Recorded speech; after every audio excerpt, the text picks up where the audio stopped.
Hi, friend. This is Bliss Note, and I'm so glad you're here. I'm so glad I'm here to tell you about all the lives and stories of people all around you, close and far. This is a new concept I'm trying out. I want to tell you stories about you and everyone around you. If you like this idea and want to become a character in a future story, I've included the submission link in the description below.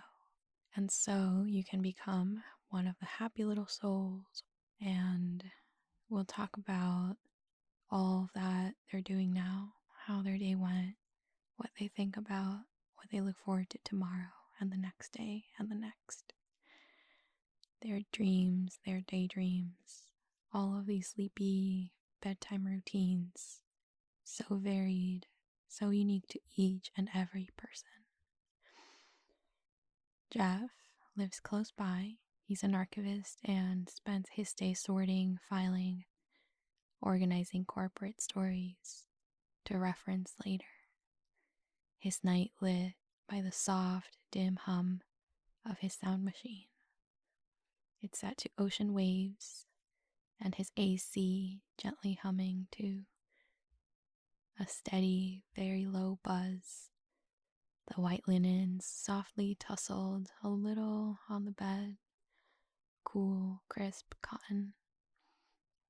He steps off his slippers and into the bed, softly closing his eyes, kissing his smiling girlfriend before snoozing off, snuggled in soft layers of white. And across the street, Emily lives in an apartment on the top floor of a very, very tall building. It scrapes the foggy night sky, vanishing into the clouds without a trace. Emily washes her face, a soapy, foam thin layer gliding over her cheeks, and she rinses it off slowly.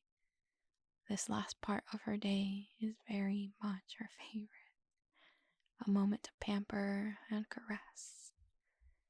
Then she gently smooths moisturizer over her skin, starting on her forehead, then her left cheek, her right, in big, generous circles.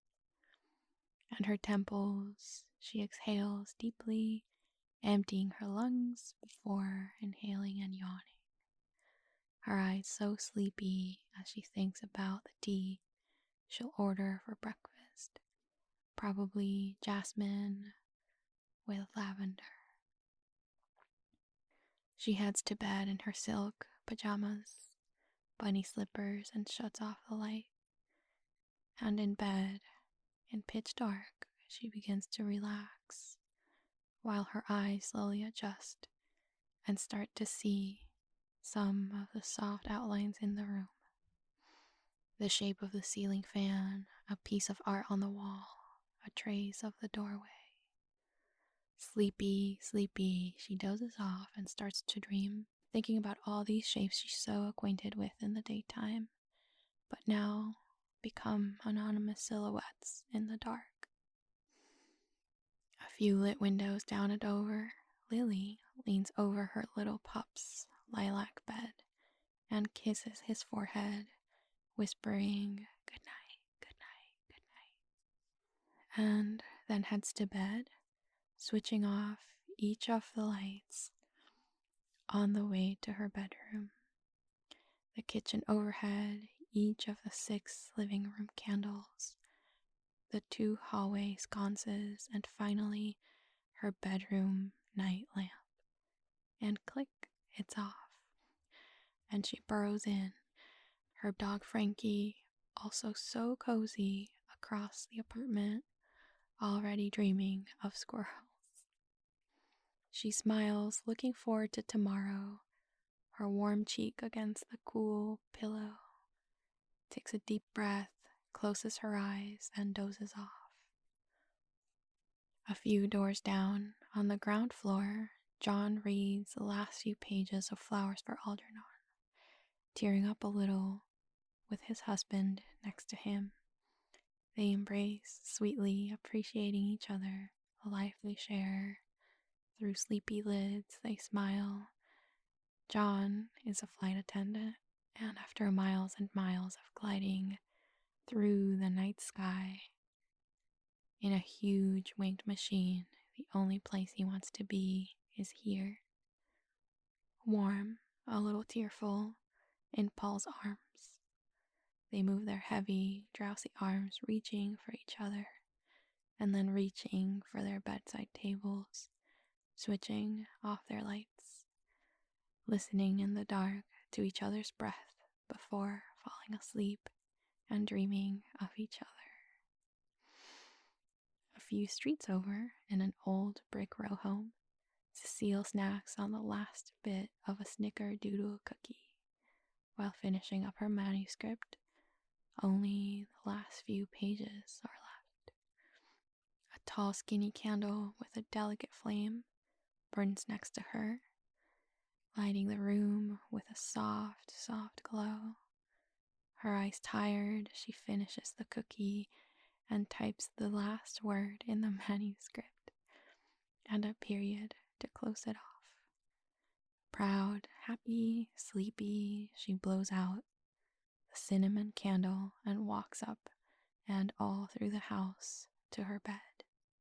Almost every step met with a creak, reminding her that the house is very much alive and there with her.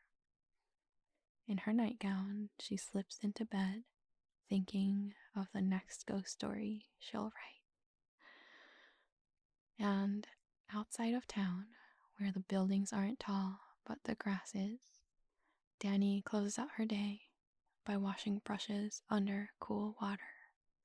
Today, she prepped 5 canvases and drew lines on one of them, with pencils that now sit on the table on the far corner of the room.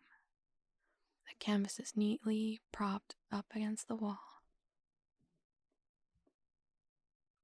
ready for layers and layers of paint, shapes, lines, blocks of color, squares, forms that eventually lose all meaning. She starts to sweep the dark wooden floor gently like she does every night.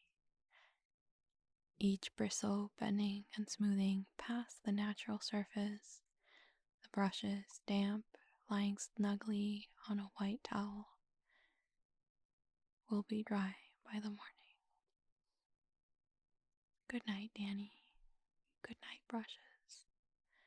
And across the house upstairs, Max folds the last sock from laundry, with their face glowing from the TV screen and their tired eyes ready for rest. We can almost make out the show they're watching. From the reflected light, maybe it's Daria, maybe Sabrina, the teenage witch. Daisy, their precious black cat, meets Max with a meow, looking up, and lands on his lap. A mini panther, delicate, small, vibrant like a daisy in a spring field. Max kisses her head and they lie back, sleeping, snuggling, the TV still playing softly in front of the room. Danny makes her way up the steps, changes into a fun, striped set of velvety pajamas, clicks off the light, turns off the TV, and snuggles with the 2 little souls that make life so much happier. Danny's peachy, smooth thigh against Max's knee, and Daisy's furry neck against Max's arm. And they all sleep, every soul of this sleepy town, with Z's floating off, escaping from the window of each and every bedroom.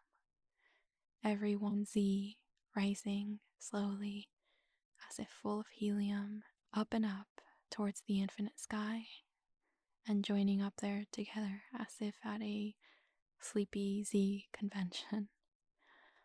I hope you're so sleepy and that your Z's are up there mingling too. Thanks, friend. I hope to see you next time in one of the future stories. Submit your character in the link below and I'll include you in the next one. Goodbye.